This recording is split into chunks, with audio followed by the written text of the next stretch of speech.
Hey, what's up, everyone? I hope you're all having a wonderful day or night. I hope you will enjoy today's video, so let's just get into it.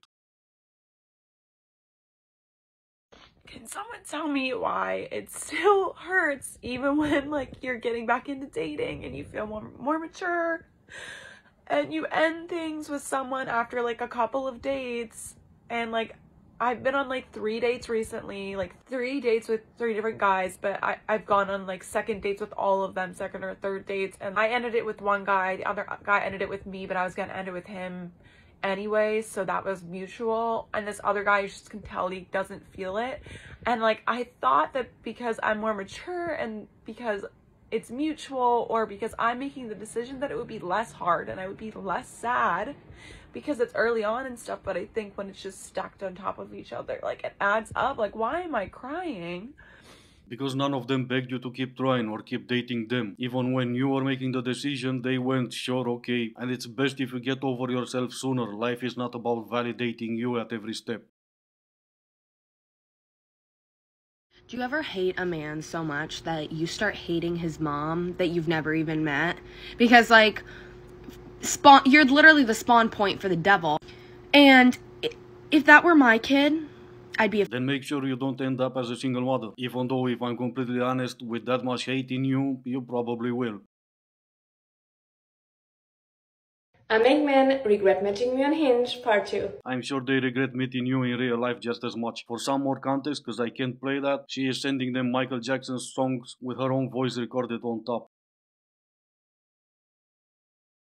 So I've spent over $3,000 on therapy this year, and this one thing that I learned is worth all of the money. I think it's the unlock to finally finding a healthy relationship. Do you know the difference between being needy and desperate? Because they are not the same thing. As women, I feel like we're taught that being needy is such a bad thing. You don't want to be labeled as being needy, but everybody is needy, but not everybody is desperate. That is because in the timing of dating, you have to be where you are and encourage it to move forward. You do this by sharing vulnerably as a way to encourage getting to know each other. The best part is that the man who is ready to date and is emotionally available will want to know about your needs because he will want to fulfill them. He will want you to share. He will encourage you to do that. At the end of the day, we all have needs. And this is a way when you communicate yours for him to get insight into how to make you happy. Yes, because there's nothing more important about life other than your happiness. And of course, a man needs to drop everything and chase more ways on how to make you happy. $3,000 already spent on therapy, and that's what you've got? Yeah, that's money well spent. One of the last guys I dated was extremely rich and super dangerous. If you have ever seen those videos on Instagram where girls are flying private jets, hopping on yachts, and you were thinking oh my God, I really want this life, how do they do? You need to listen to this video that I'm stitching right now, because it's a very accurate representation of what could happen to you if you put yourself in this situation and what already happened to her. When you are leaving your country, flying to see a man, you are putting yourself in a very vulnerable situation, and you must have the strongest boundaries ever if you want to do this. But I would say even then, it's a risk. Yes, I can only imagine all those Instagram models flying to Dubai to become porta potties were all about boundaries. It was never about doing anything or everything for money. No, it was about teaching those rich guys from Dubai about boundaries. Respectfully, you look like you're pushing 45. Stop getting filler or Botox, whatever you have. It looks so bad. 45? I get okay, maybe late 20s, 30s. 22, yeah, shocker. When I first started TikTok and started making filler videos, come get filler with me or Botox, I used to get these hate comments all the time. There's just people on TikTok that absolutely hate cosmetic procedures and believe that you shouldn't get them. And again, I think it's a personal preference. If I want to get filler, I feel like no one should stop you from getting filler because it's your own face. But people always told me that I look older, and I get it. I look older. I might act older. But 45? And before, I used to cry over these comments and used to delete them and block the account. But now I'm just I just laugh at it because I know it's not true.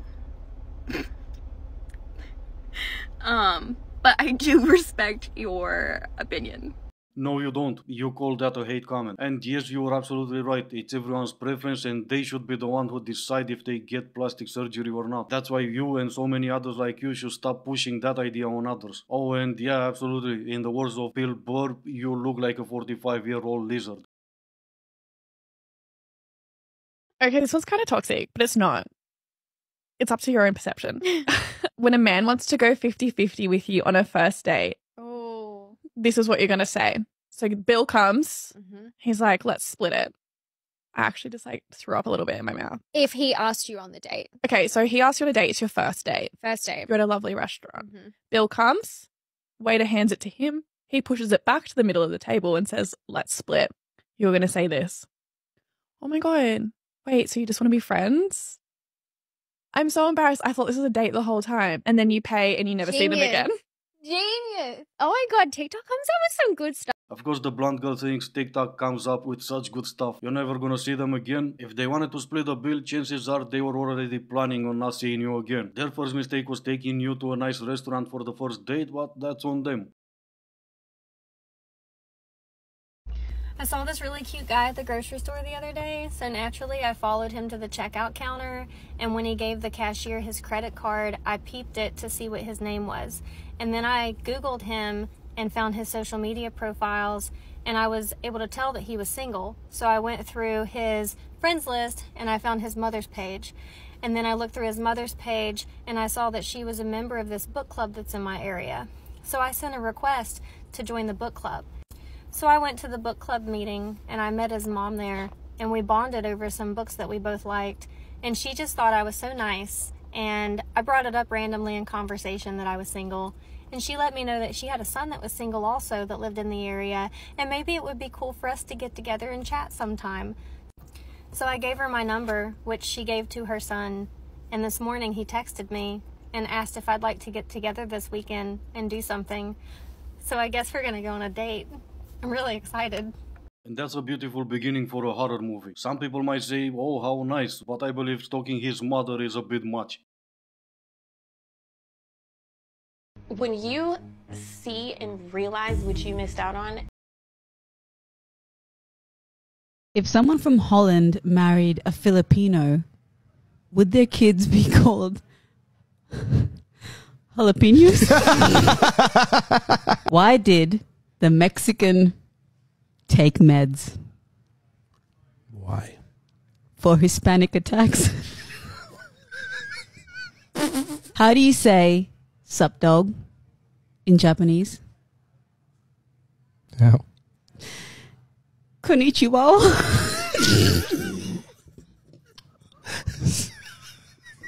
And that's gonna be it for today. As always, I do hope you enjoyed the video. If you didn't, I still appreciate you for making it this far. Thank you all so much for watching. Stay safe and I will see you in the next one.